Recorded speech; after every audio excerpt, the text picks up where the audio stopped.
I'm Kaylee, and today I'm talking about Charles Dickens' David Copperfield.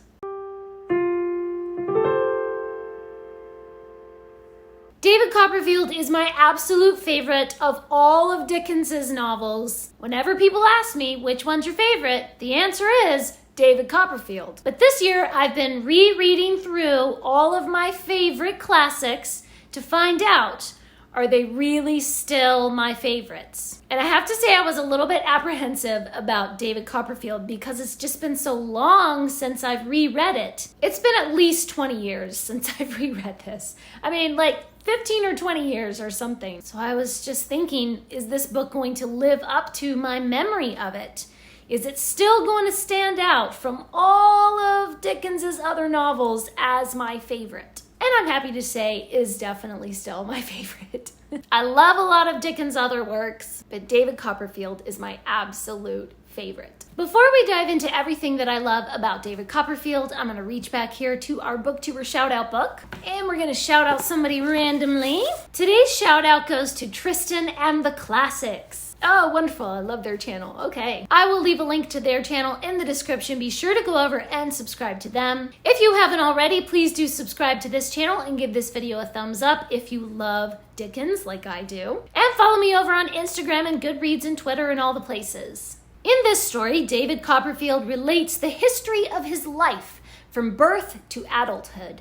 We follow him through his childhood, his school years, his romantic attachments, his professional career, and his family connections. David begins life with his affectionate mother and his loyal nurse Peggotty. But a new person enters David's life and destroys their happiness. David has many troubles and challenges before he meets with his aunt, Betsy Trotwood, who takes him under her wing to be educated. David's life is populated with heroes and villains, each with unique personalities.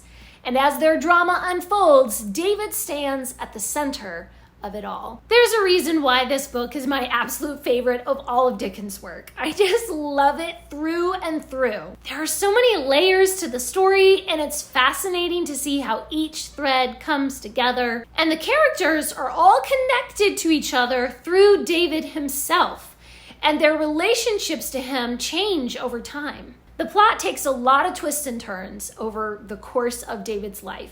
Sometimes we can sort of see hints of the storyline for a particular character. We can follow that progression.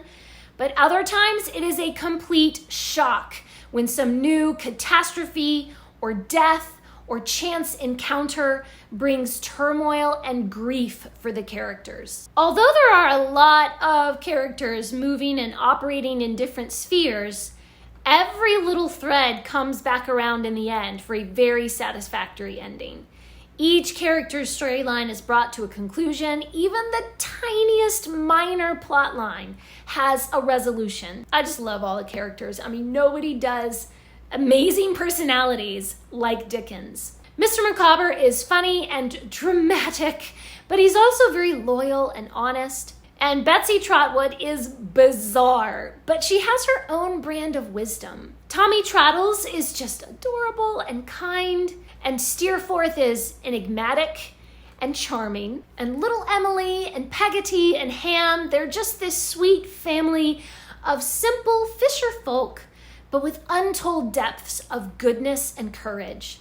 And of course, the beautiful, long-suffering Agnes is like an angel blessing David's life. Uriah Heep is probably one of the worst villains in all of Dickens' work. He pretends to be ever so humble, but he is secretly plotting evil in the background. The description of him is so oily and slimy and creepy. He just grosses me out. Dickens really did have a genius for writing the most disgustingly horrible villains. One of the things I love about this story is that the characters come from many different classes of life and different levels of education. And David is happy to be friends with all sorts of people, whether they're rich or poor. So we get to explore the relationships of people from all kinds of different settings. I really love that David is very accepting and very appreciative of the good qualities of people, no matter their class status. This book is well known for being semi-autobiographical of Dickens' own life.